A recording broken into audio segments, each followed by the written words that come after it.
Hello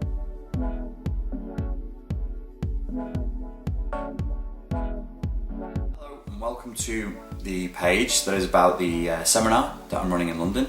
It's a seminar about cluster B personality disorders, emotional abuse, narcissistic personalities, emotionally abusive relationships and emotionally abusive family units. We'll be covering topics like scapegoating, being the black sheep versus the golden child of the family unit, what happens when people get involved in relationships with narcissistic, histrionic, psychopathic types and why it's so difficult to get out of those relationships and to overcome them. We're going to be looking at healing the trauma of narcissistic abuse, and then on the second day we're going to be focusing on what we do when we have resolved the issues of the emotional abuse, which can often result in something that sounds a bit complicated but really isn't, called complex PTSD, which is a type of trauma response where you become emotionally dysregulated and you can get involved in a cycle of emotional flashbacks where you get triggered and then you get an emotional flashback response to whatever it is that's triggered you. And it can make life very, very difficult. So if you've ever wondered, why is my life not working, why can't I move forward after I had this relationship, after I had this experience, because CPTSD can be triggered by other trauma. CPTSD can die down, then you can have another traumatic event, and then all of a sudden it's aggravated and it's out there again. So once we've looked at resolving all of that, we're going to look at rebuilding your life and moving on. So that's what the seminar is about. Who's it for? It's for people mainly who have suffered at the hands of emotionally abusive family units or emotionally abusive relationships. Predominantly it's aimed at them. I would also highly recommend this seminar for coaches, therapists, counsellors and psychology students even. Now this I have to say, like, with a little addendum to it, which is it's not DSM recognised, it's not CPTSD as an issue isn't recognised. I talk a lot about narcissistic abuse victim syndrome. That's not recognised. It's something that I talk about because that's what I've had to map my own way through this sort of process to be able to help my clients who are predominantly the victims of emotionally abusive families and emotionally abusive relationships. So I'm going to be using terms that are not mainstream, but they work. I will show you things that will work.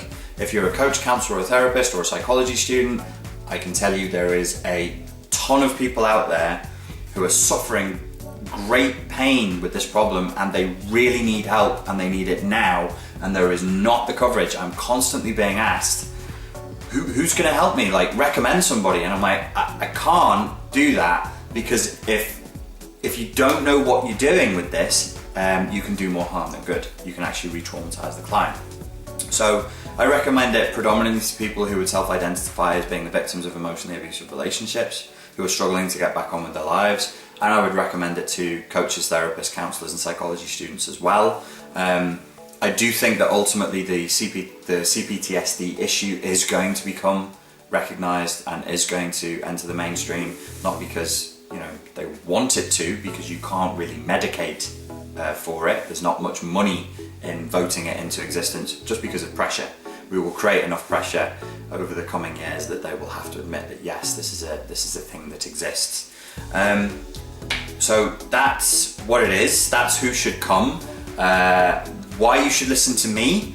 I've got a degree in psychology, for what it's worth. For those of you who've got degrees in psychology, you might know that it doesn't do much to prepare you for actually handling work with clients, getting hands-on and helping human beings to get better and to reduce their suffering and to make their life suck less. You should also listen to me because I've done this for a while now and I've had a very good success rate. Check out my testimonials below from people who, the consistent message I get, the consistent feedback I get from customers is, I tried everything. I tried every school of therapy. I tried loads of different therapists. I tried the pharmaceutical solutions, the antidepressants, all the rest of it. Nothing worked as well as what you gave me. Nothing worked as well as what you did. So another reason to listen to me is because I'm not a stiff. I'm not an academic. I'm a guy Before I did this, even though I was an NLP master trainer, I had done cognitive behavioural therapy for the probation service, and I taught in the British education system, teaching applied psychology and self-state management techniques.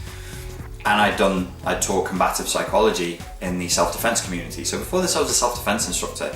So I don't have a very thick, academic, stiff attitude to the subject. I use a lot of comedy and humour because I find it helps people to learn more quickly, and it just makes it more fun for me and for everybody else. If I'm having a good time, then other people will be enjoying themselves as well. And I use a lot of, what works quite well is I use a lot of metaphors, and I use a lot of references to films and books to activate the right brain, to capture the imagination, to activate the right brain, he says in inverted commas, to captivate the imagination, because it appeals to the inner child, and because I find that the unconscious will then absorb that information more rapidly, and because it hooks into metaphor. As psychology students will know this, coaches and therapists will know this, the language of the unconscious is metaphor. So I use a lot of metaphor, and I use a lot of stories, and I use a lot of imagery from films, so the unconscious can go, yes, thank you, and suck it in, rather than just giving you graphs, data, statistics, which then needs to be translated into the brain to be assimilated.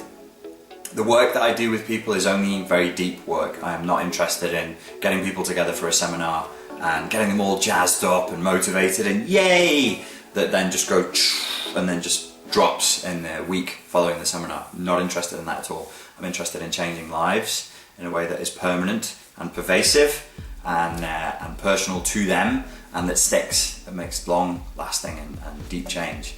The final thing I would add is what you will get from the seminar is a fairly unique experience in applied psychology, techniques of healing for an area of psychology that is, barely even acknowledged, and certainly under addressed. It's not very well tended to, and frequently it's because it's, a lot of the literature that's out there, people are saying it's almost impossible to cure people of this stuff. It's really hard to deal with.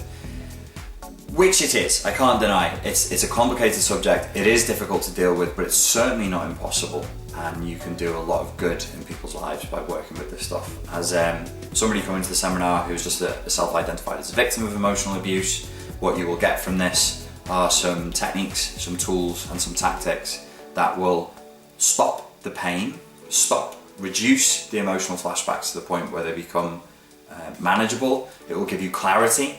It will give you hope, it will give you the weaponry you need to fight the demons and to make some changes in your life, and then it will give you the capacity to move on. I'm going to be teaching skill sets to help you, that actually work. I'm going to teach you stuff that actually works, that will help you to get on with your life, to form more meaningful relationships with other people, to become a better communicator, to be a better communicator with others and with yourself, and to move forward in a way that is meaningful and fulfilling for you. Okay, that's it. Hope you enjoyed that. If you fancy coming to the seminar, then you can sign up below.